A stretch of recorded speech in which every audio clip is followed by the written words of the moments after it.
Buenas noches, ¿cómo están? Vamos a empezar con nuestra última presentación probablemente, que es la forma de construcción de un escenario de simulación.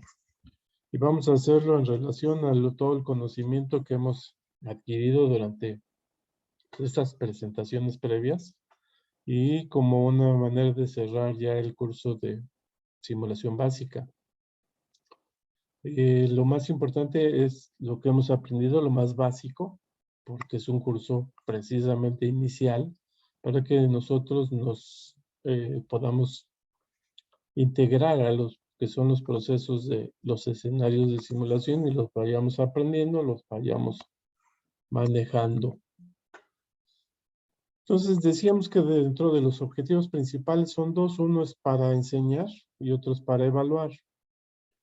Cada uno de nosotros podemos definir para qué estamos haciendo un ejercicio de simulación o un escenario de simulación y definiremos cuáles son nuestros propósitos específicos, ¿no?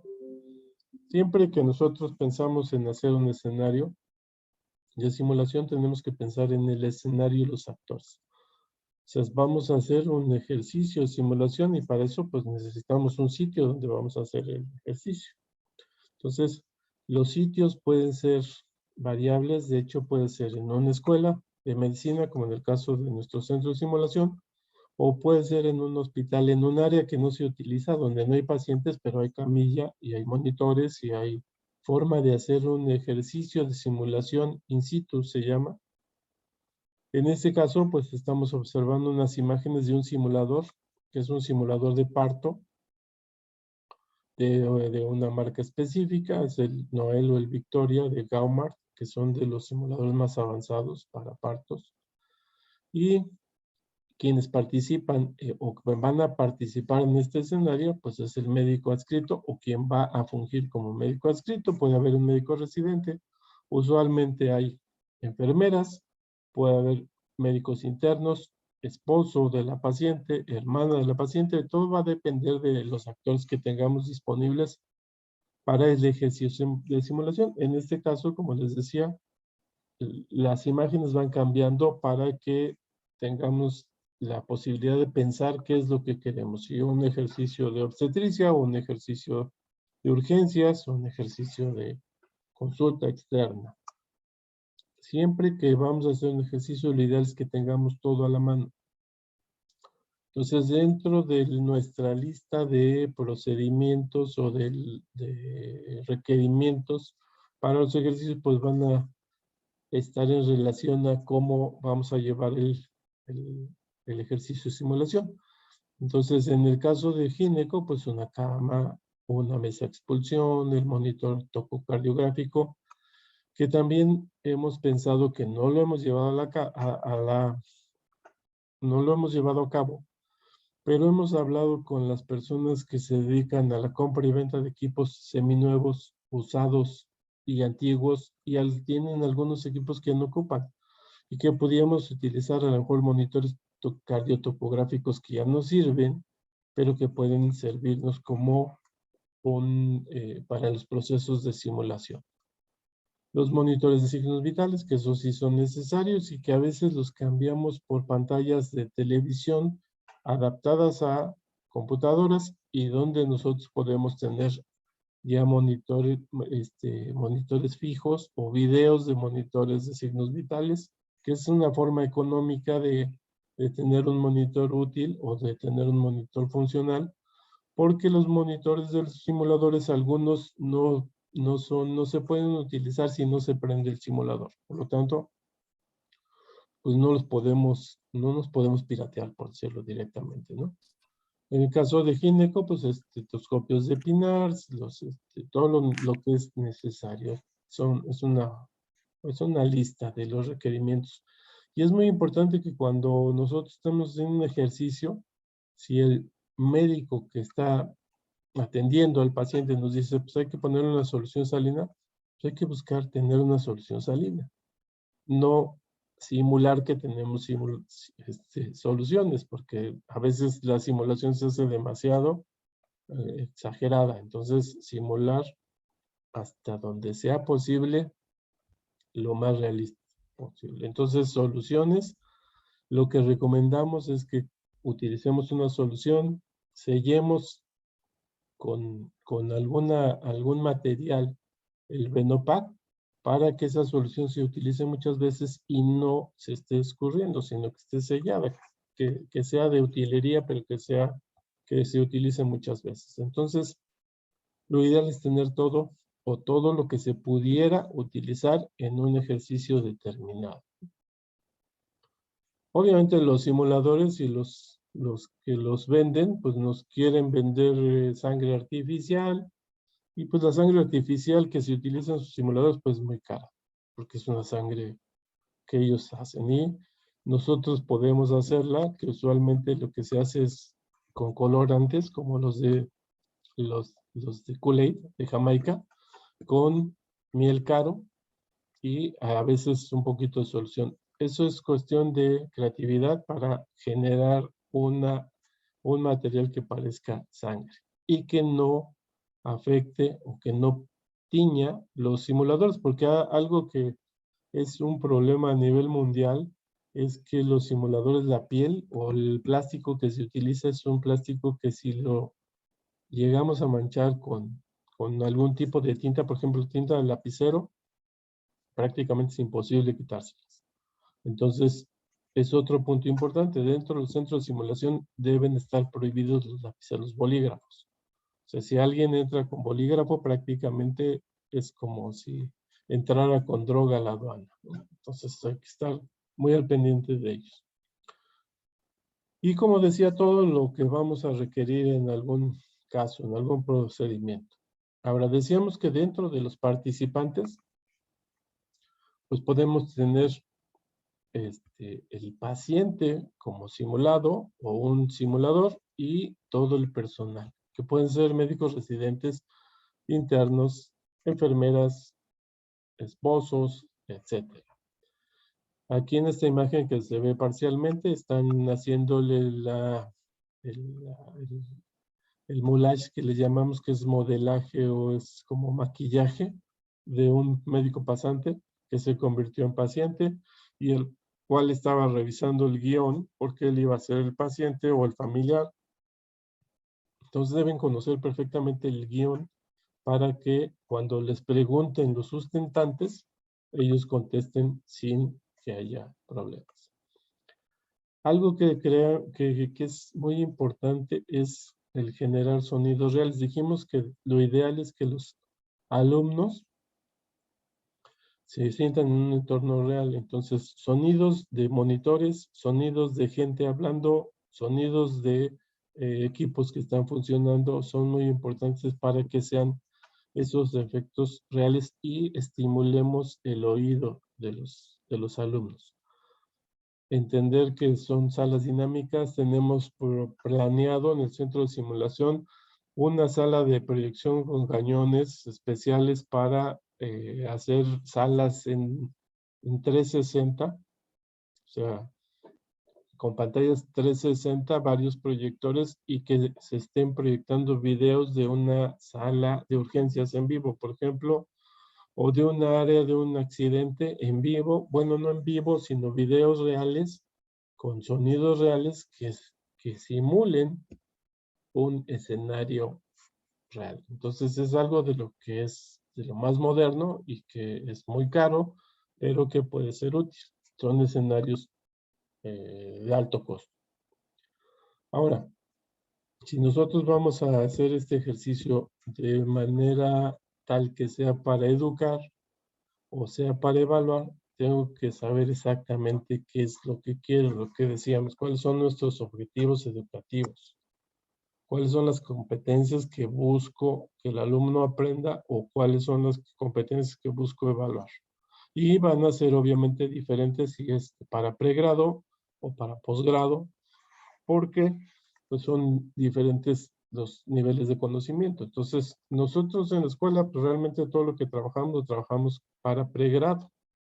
Pero cuando hacemos el examen del Consejo de Urgencias, por ejemplo, se hace un ejercicio de simulación para posgrado, en donde evaluamos a médicos especialistas que ya terminaron la residencia y que ahora tiene que hacer un ejercicio, un examen práctico, y que es un proceso muy parecido a lo que estamos haciendo aquí, pero obviamente el nivel de conocimiento que requiere un médico especialista en urgencias pues es muy alto y por lo tanto requerimos ejercicios avanzados.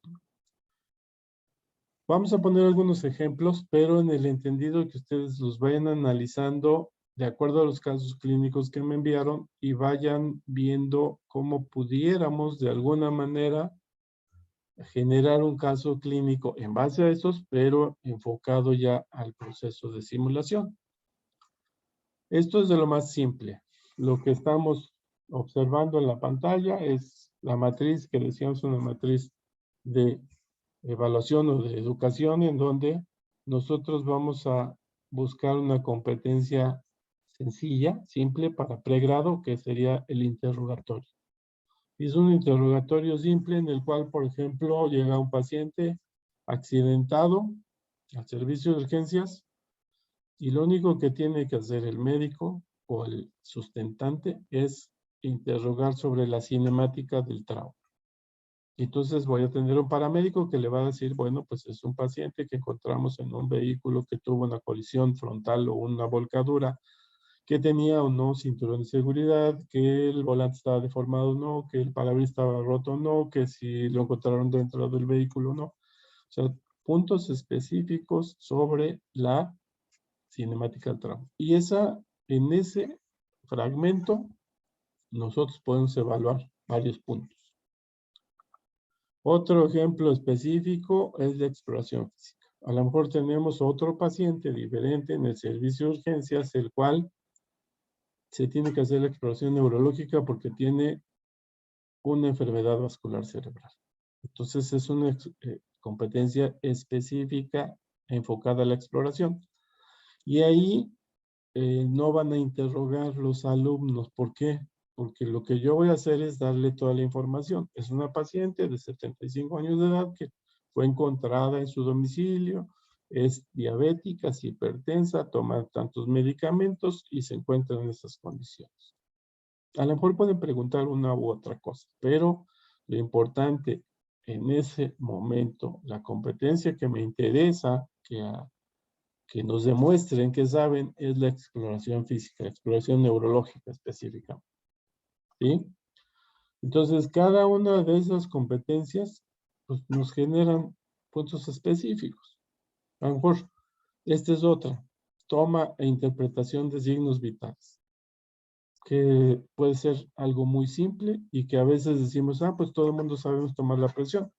Yo a mis alumnos les digo, a ver, tómame la presión a tu compañero, y todos decimos saber tomar la presión y a veces no sabemos tomar la presión. Entonces, a lo mejor es una competencia muy simple, una habilidad que requiere tener un estudiante de medicina y que a lo mejor para un residente de urgencias no es tan importante o no es tan útil como un proceso de evaluación, ¿no?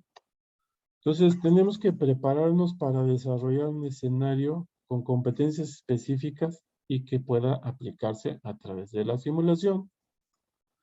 Vamos a revisar un caso clínico, vamos a analizar las acciones a realizar por parte de los participantes de este ejercicio de simulación y siempre tener en cuenta que debemos pensar en el punto de vista educativo. Muchas veces el objetivo es específico, es decir, quiero que interrogue. Y cuando hacemos el debriefing, no falta quien diga, pues sí, pero no le pidió ni siquiera estudios de laboratorio, ¿sabes qué? Tenemos que explicar cuáles son nuestros objetivos para evitar eso. Y para evitar también que en algún momento nosotros podamos salirnos de ese guión. Pasa mucho. De lo que más sucede y que es uno de los problemas más graves es cuando le encargamos un caso clínico a un instructor que no sabe simulación. Y entonces, esto nos pasó a nosotros como alumnos. El alumno resulta que empieza a contestar todo Y entonces el instructor dice, ah, sabes mucho. Ah, pues ahora te voy a preguntar otra cosa, que está fuera del guión o fuera de los objetivos, ¿sí?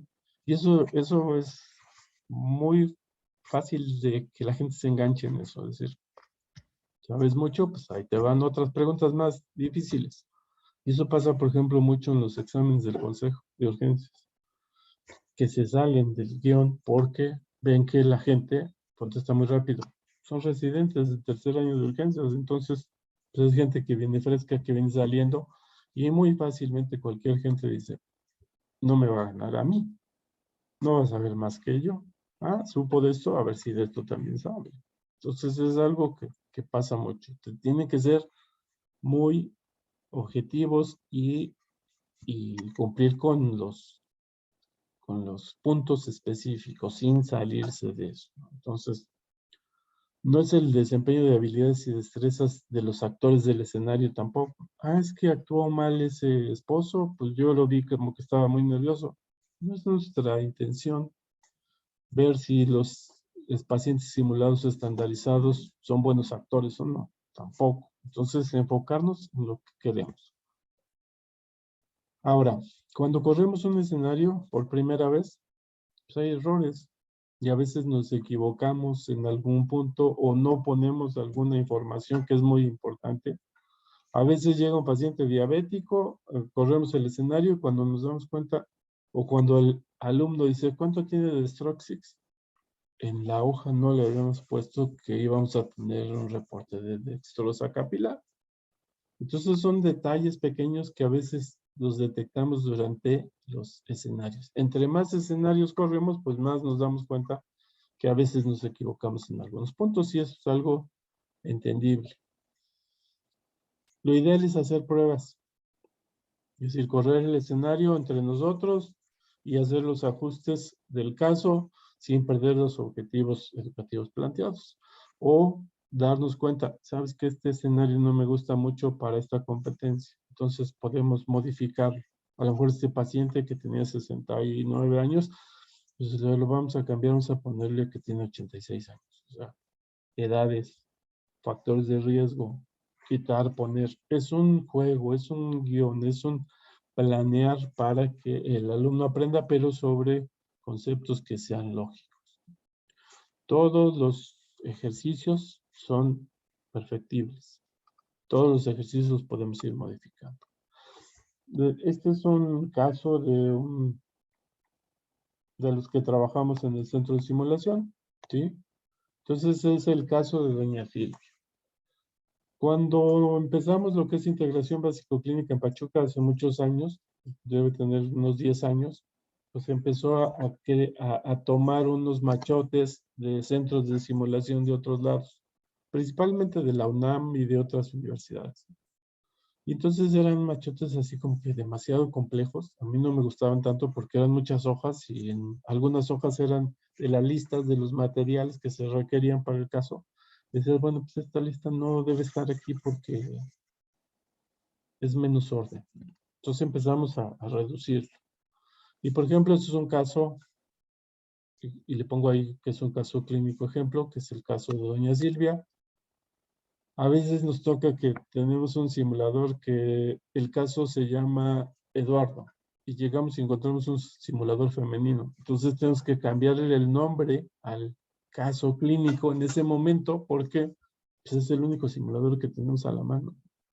O tenemos un paciente simulado que es mujer y es el único que tenemos, también le cambiamos. En lugar de Eduardo se va a llamar Lupita.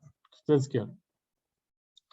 Entonces, la información para el instructor, bueno, en la parte superior tiene el título del caso. A veces ponemos el título del caso y a un lado ponemos unas claves que nos indiquen de qué se trata el caso. Mejor algo que nos dice Zika o EBC o que también no es conveniente que lo vean los alumnos. Esto buscamos que no lo vean los alumnos porque pues, entonces se dan cuenta de a lo que se refiere este caso. En la parte superior ponemos cuánto tiempo estimado tenemos en el escenario clínico y cuánto es difícil.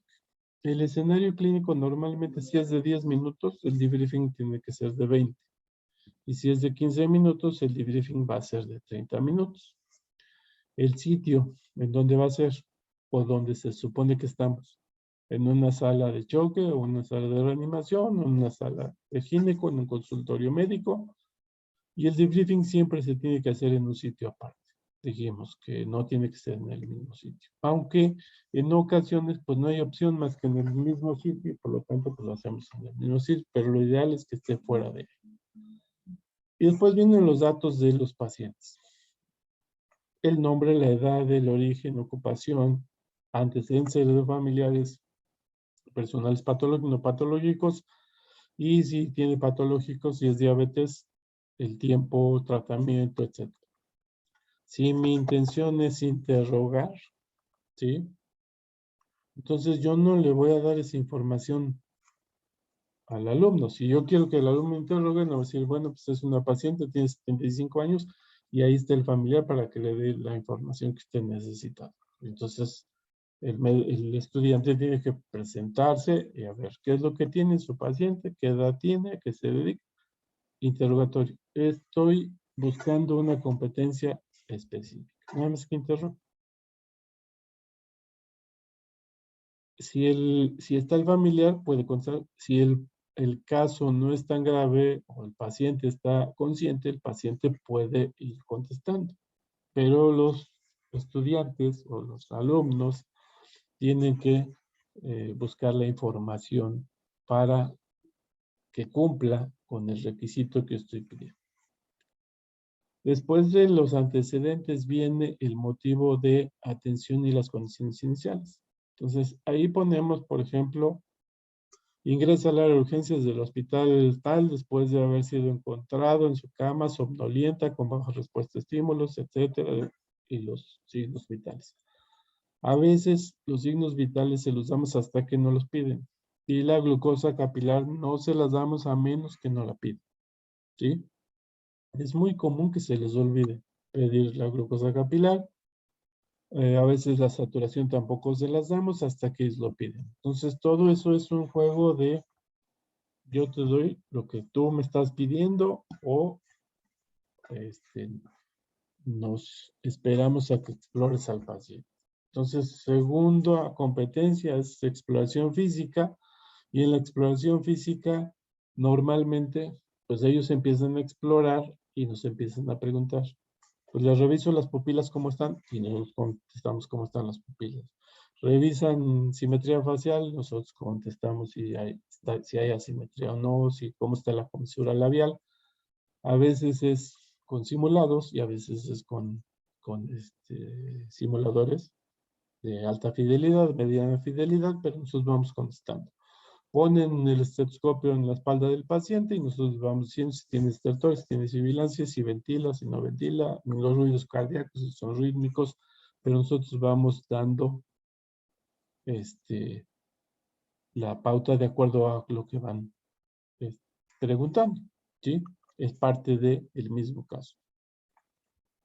De acuerdo a la evolución en la exploración física, ya sea del paciente simulado o simulador, se le van informando los hallazgos o las modificaciones. En muchas ocasiones los alumnos están nerviosos, no saben cómo actuar y tenemos ya pistas establecidas. Los mismos familiares pueden ayudarle de manera indirecta, es decir, doctor, ¿y eso que tiene en su pierna que no se le mueve por qué es? Porque a veces nos revisan, ¿no? Entonces, ¿por qué no puede mover su pierna, no puede mover su brazo?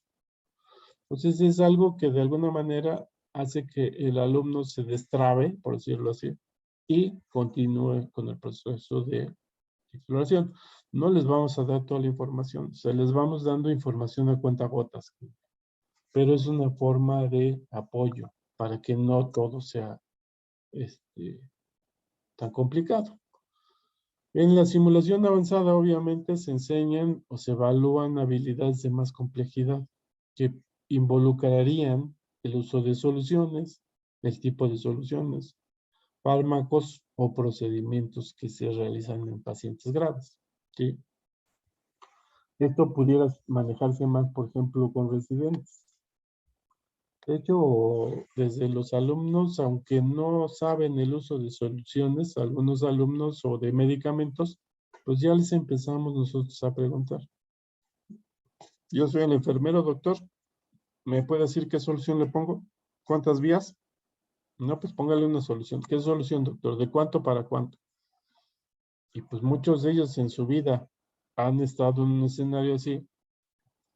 Y entonces no saben ni qué solución, si poner una salina, Harman, glucosa, porque pues no sé en otras universidades, pero nuestra universidad, en el diseño curricular, en la materia de farmacología, no están las soluciones. Entonces, en todos los semestres, pues nunca se les enseña el manejo de soluciones. No sé cómo están los otros programas de farma, pero es muy probable que en muy pocas universidades se les enseñe el manejo de las soluciones, que es algo que todos los días manejamos, ¿no?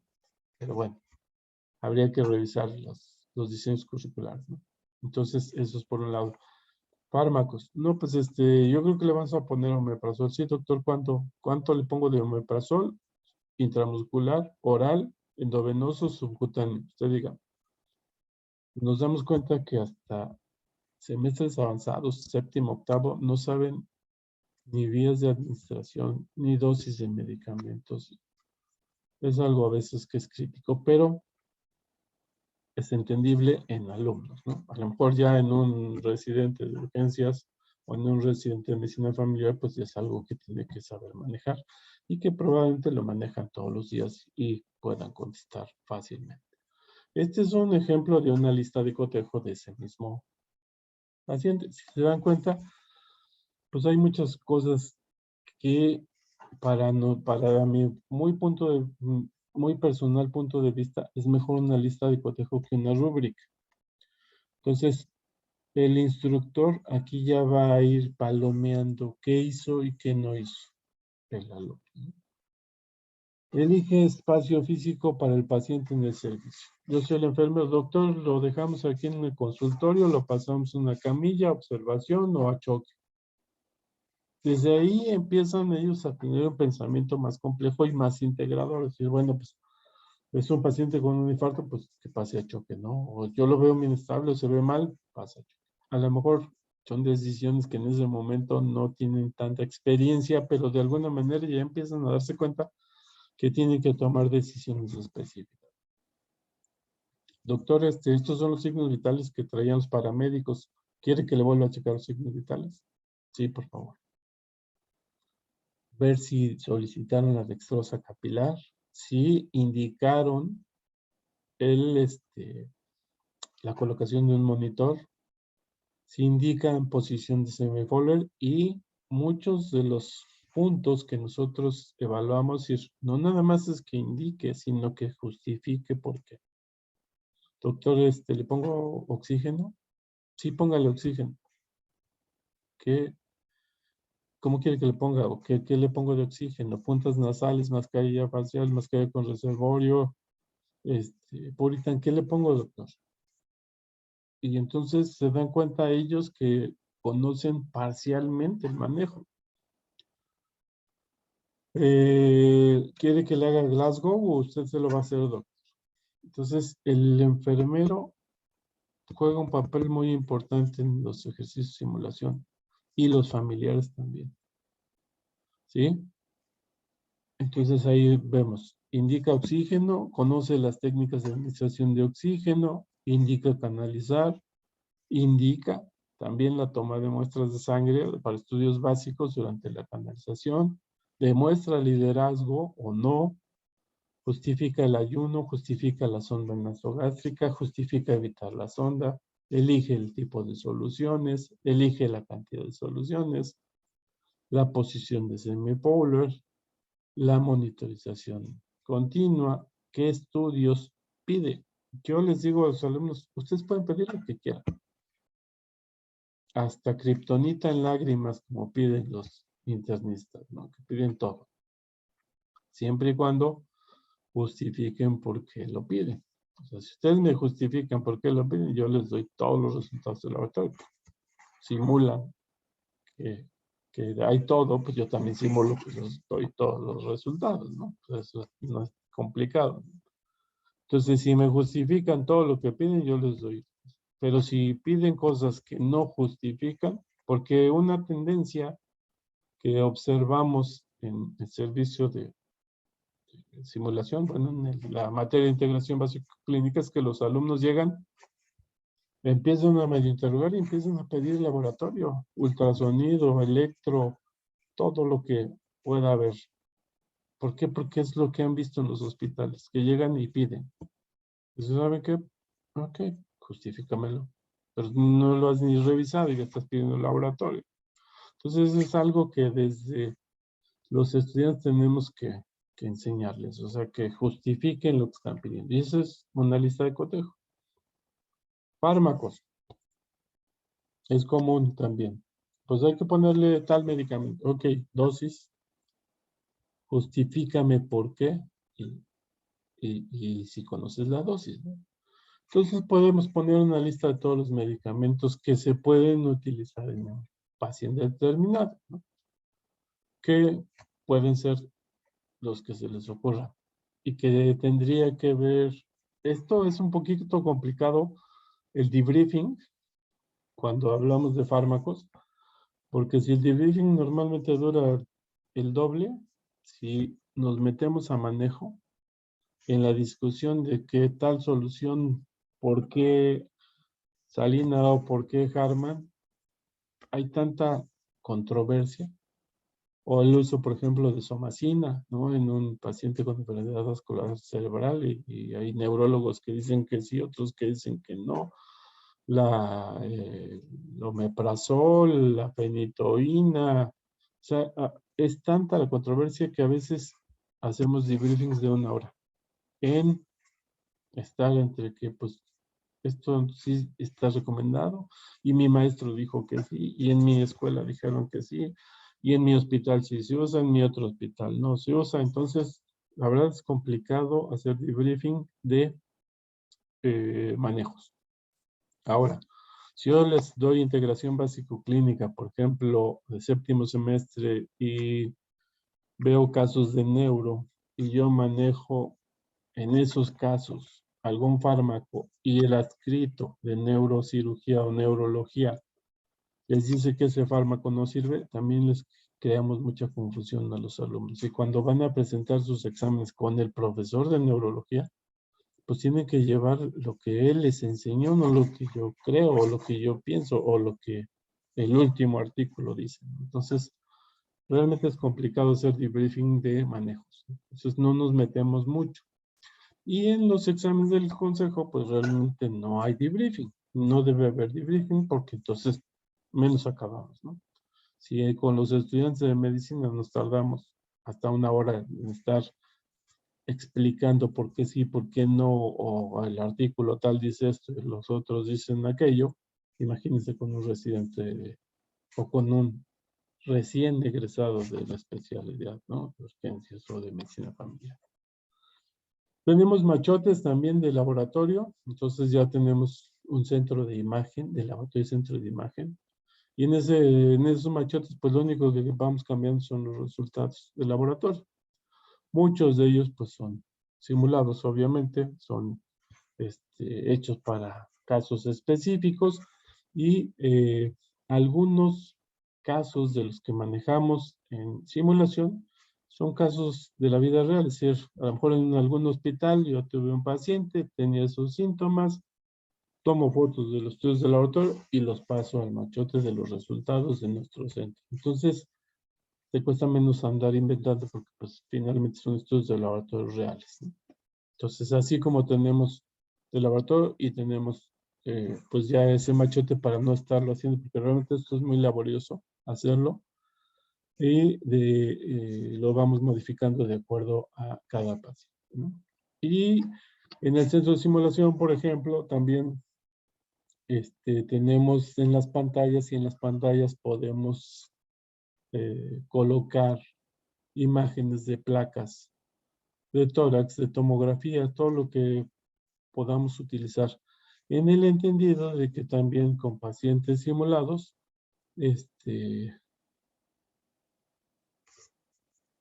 podemos pues, utilizar imágenes de internet. ¿Sí? No es necesario tener la tomografía de ese paciente, sino una tomografía que tenga un hematoma epidural, un subdural o alguna enfermedad vascular cerebral para que ellos detecten que la patología que tiene coincide con las condiciones del paciente, ¿no? Y el monitor, obviamente, ¿no? Entonces, cuando trabajamos en estas áreas, tenemos nuestro monitor al cual le podemos modificar todos los parámetros y podemos poner las imágenes que ellos nos vayan pidiendo, las soluciones que se están pidiendo, etc. Ahí no se les cayó el simulador, sino que eran unos alumnos que venían de diferentes países de Europa. Entonces querían hacer un ejercicio de simulación, les pusimos un ejercicio de simulación. Por alguna razón, en algún momento el monitor se desconecta y entonces se pone todo plano en la asistolia. Y lo que hicieron los estudiantes de Europa fue bajar al paciente, que era el maniquí, al piso, porque dicen en nuestro país todo paciente que se le va a dar reanimación no hay tablas. Ahí lo bajamos al piso y en el piso le damos compresiones torácicas externas.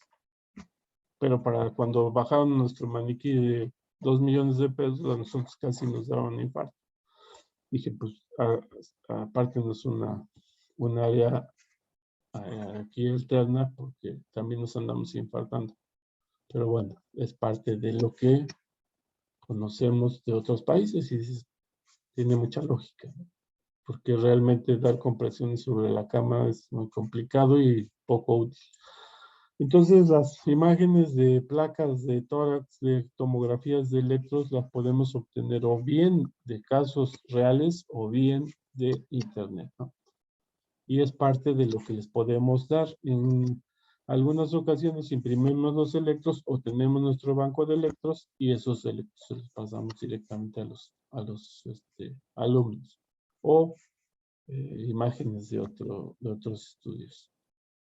Pero nunca perder la idea de qué competencias buscamos, qué es lo que busco evaluar, porque eso se pierde muy fácilmente. Y si se dan cuenta, hay muchas diferencias entre lo que es la evaluación o la educación de pregrado en relación con la educación de posgrado.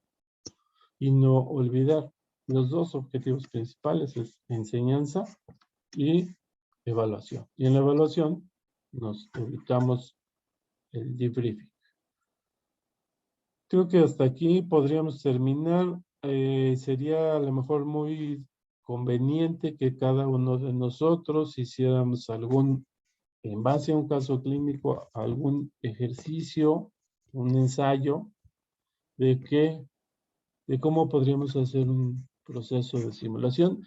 Y si tenemos la oportunidad, pues lo podemos echar a andar en el centro de simulación, lo filmamos y se los enviamos, sobre todo a Guadalajara, o los del IMSS de aquí de Tulancingo, pues pueden venir al centro de simulación y correr el ejercicio que crearon pensando en los objetivos que tienen. No sé si estarían de acuerdo, qué opinan, o si tienen alguna duda en relación a lo que es la simulación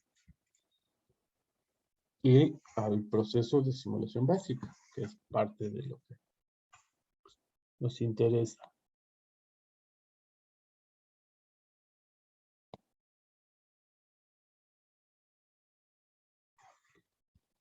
Dudas, comentarios, quejas, sugerencias. Doctora Olga, Ajá, acabo de doctor, comer. buenas noches. Buenas noches, Doc, doctora. mande. Doctora Ale, hable, doctora Ale.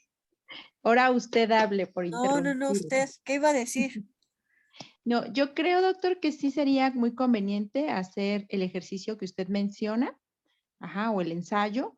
Y si podemos correr el ejercicio nosotros, hacer los objetivos y hacer el video y todo, sería lo ideal. Sí, el centro de simulación, ahorita ya empezamos a trabajar en presencial. Tenemos todo para hacerlo. Ustedes me pasan el ensayo, lo analizamos y lo corremos y lo filmamos. Y nos damos cuenta de cómo funciona nuestro ejercicio. Eso sería interesante. Si la doctora González de Guadalajara nos manda también su ensayo, lo podemos llevar a cabo aquí, filmarlo y analizarlo. Ya fuera del curso, por decirlo así, sino ya más bien como que del mismo grupo de personas interesadas en esto de la simulación, pues podemos analizarlo también en una sesión de Zoom y revisar cómo corrió ese escenario. ¿Están de acuerdo? Sí, doctor. Sí, doctor. Y del Seguro Social, pues podemos hacer escenarios en el centro de simulación, o si quieren hacer un escenario, y lo podemos correr, si tienen algún espacio, hasta donde yo me acuerdo, en la 34 había un espacio donde pudiéramos hacer una simulación in situ, si nos autorizan, que sería también muy padre. Sesión médica continua. Entonces, podríamos hacer ahí un ejercicio in situ si no hay pacientes y filmarlo, incluso llevar, o si tienen internos, pues ocupar los internos o llevar yo a mis pacientes simulados. Sí, sí tenemos internos y también residentes, doctor. Entonces yo creo que sería magnífico poder hacer un ejercicio ahí in situ. Pero hay que hacer el ensayo y lo analizamos, doctora Olga. Sí, está ¿Qué bien, opina? doctor. Sí, como comentan, hay que hacer el ensayo, a correr el ejercicio para, pues para ver, ¿no? Y en la 34, pues hay atención médica continua. Entonces hay cama, hay electro. No sé, doctora Ale, si hay monitor, no me acuerdo. Creo que sí, ¿verdad? ¿O no? Sí, sí hay monitor. Ah, ok. Hay carro rojo, hay monitor, hay 3 camas, hay enfermera, están los internos, los residentes, Sí, o sea, equipos sí tenemos. Sería cuestión de solicitar el permiso. Primero hacer el ejercicio, ¿no? El ensayo, Ajá. ajá, analizarlo planearlo. entre nosotros y presentarlo y que nos autoricen. Sí, Bueno, pues entonces así le hacemos. Esto es, como les comento, esta ya sería fuera del curso. Prácticamente hoy cerraríamos el curso y hacemos el ensayo, lo analizamos, hacemos un ejercicio en la escuela, un ejercicio en el hospital in situ, y eso pues tenerlo como un acervo, ese video. ¿De acuerdo?